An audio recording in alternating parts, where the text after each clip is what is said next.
Well, good morning, everybody. Jughead and Dakota here. We decided to take 2 days and jump down and go see a couple friends and some family members for a 50th wedding anniversary. So we headed off the first afternoon down past Mount Rainier to Hood River, Oregon. Dakota's excited to be going on a trip again. It's been a while since he had some fun in the airplane. As I approached Mount Rainier, we had a little bit of wind out of the northwest. I could either go to the right, which is my more typical route on the west side of it, but I decided to go around it on the east side, and I'm glad I did. It brought me some cool views of things I've never seen. This lake and this really cool shelf waterfall. I've got to research exactly what that is, but it was really cool. Well, it's called Walloped Falls. Here we're going around the east flanks of Mount Adams now at 12,000 feet. Big fire burned through here a number of years ago, and that's what we see, all the great dead trees, both sides of us and off the nose as well.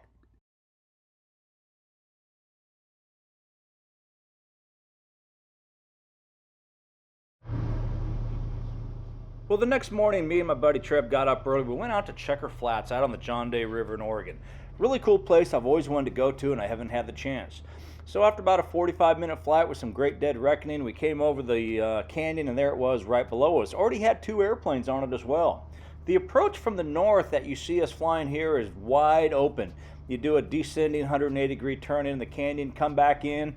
No obstacles as you line up on this 1,000-foot long strip.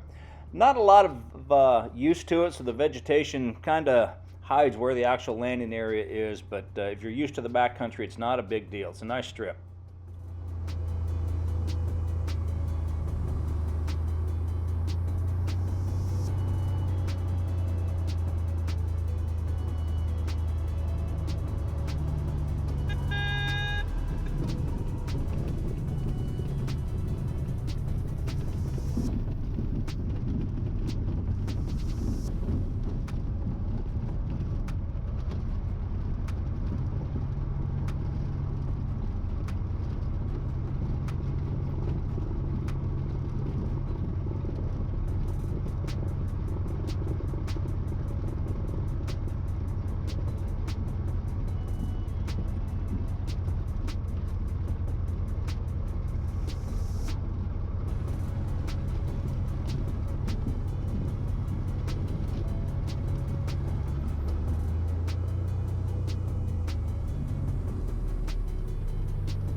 We chatted it up with the guys sitting there with the Super Cruiser and the mall. Then we walked down to the river, checked out the smallmouth bass, found a couple covey of chukar working down by the riverbank. It's always fun to see those in the off season. We'll be back this fall. Put the dogs on them. Good morning. Beautiful morning here. We are at Checker Flats on the John Day River in Oregon. Great little strip. 97 Bravo. Here's a beautiful Super Cruiser out of Vancouver, Washington, and then up by Seattle area mall. After about a half hour, it was time to get headed back to our next day's activities. Departing out of Checker Flats can be either direction, but the easiest way is going back to the north. It's that same obstacle-free departure that we saw coming in. We got about 15 gallons of gas, 2 guys on board, so I'm about 40% max gross, but I'm still going to back taxi, get this extra 200 feet of takeoff roll available to me. I expect to be airborne about halfway down the strip. High density altitude is your biggest concern here. Even though we're only about 800 feet altitude, it is already into the mid 80s.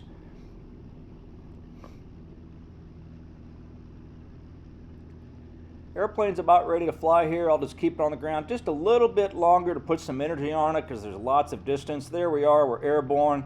Milk the flaps back down. We've got my 60, and now it's just a matter of finding smart, warm, rising air. So I stay on this right bank, get some air, now cross over the cool sinking air that you may find over the actual river itself, go to the left bank where the sun's exposed into it, and just start riding the gentle thermals. It'll take us a couple miles of climbing to get up over the top.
back in Hood River, we headed down to my buddy's trout pond on the neighbor's place. Did get one on the line, and then we walked out into the cherry orchards and picked some fresh rainiers to take out to the farm. Right after lunch, it was time to get airborne. The heat was going to be pretty good, about an hour and 40-minute flight over to La Grande, Oregon. Here we are. We just came over the top of the ranch, going to go land back to the north. It's a descending 270-degree turn. You come in over Fager's place here, slip it right over the top of the hay shed. Normally, we just kind of land out in the vegetation, but with the really wet spring this year, my uncle took the time to go out there and actually mow down some of the taller grass. Not necessarily needed, but it was appreciated. But I think, honestly, he was just an old retired farmer rancher that wanted to spend some time on a tractor, and I sure can't blame him. Touchdown in the swale, so there's a couple bounces here, and I just missed the high-speed taxiway turn off. There it is, but we cut the corner and made it. Always fun to be landing right here in the back pasture at the ranch.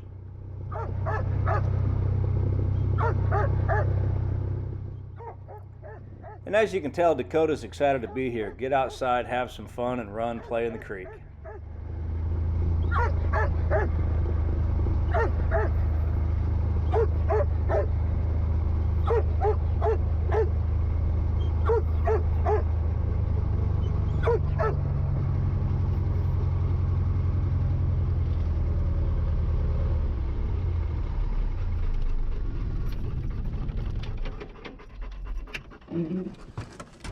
Hop out.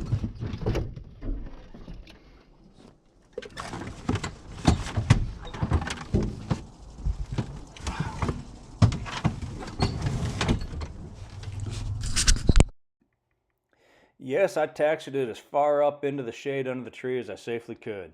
Well, here's what the runway looks like in the landing portion, and here's the takeoff portion. I'm kind of standing in the middle. Obstacle free, but it does have some rocks and bumps, and here's the taxiway leading from midfield. What a great tie-down spot.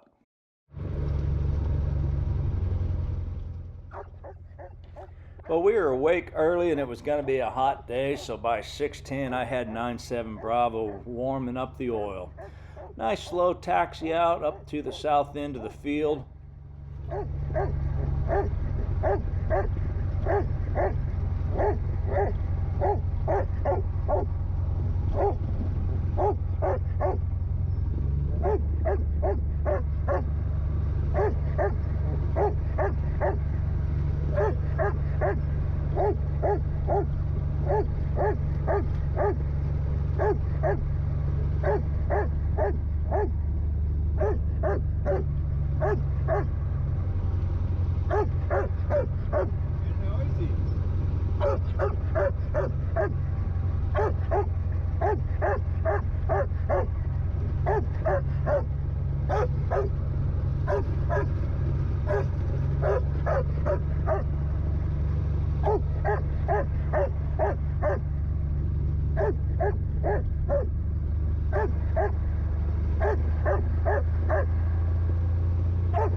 With the engine warmed up, all the pre-flight checks completed, it's time to get out of here.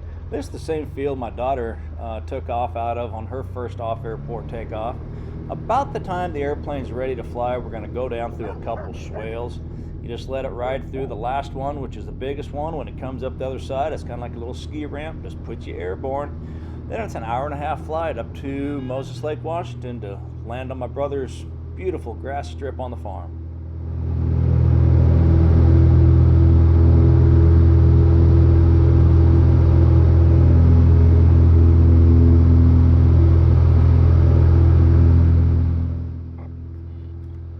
Well, this was a great 2-day trip. You know, get out, enjoy some beautiful flying. More importantly, spend some quality time with some friends and family. I encourage everybody to go do the same. I hope you had a good time riding along with Dakota and I.